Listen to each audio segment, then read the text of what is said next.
In this video, we're going to be taking a look at how the new model builder handles kind of a special case type situation SVG file.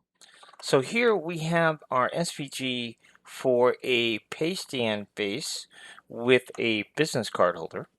So we'll show you how the model builder handles an SVG like this.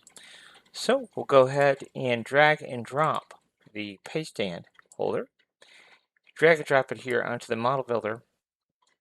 And you'll see, of course, it will create the model for us. So let's just go ahead and double click on that to open it up here in Bamboo.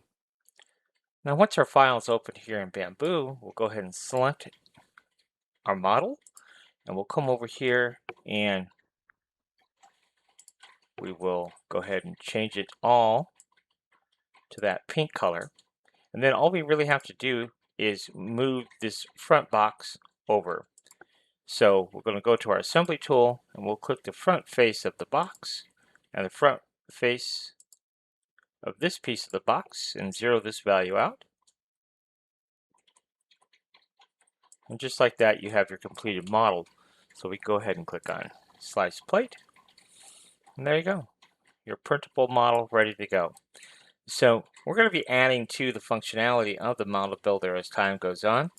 But you can see that really saves a lot of time being able to put models together very quickly just with your SVG file.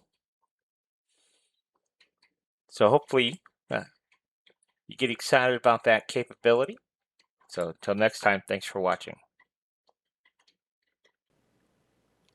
If you have any questions or need one-on-one training or some custom files made for you, this is my contact information, so feel free to reach out via email. You can text me. You could even give me a call.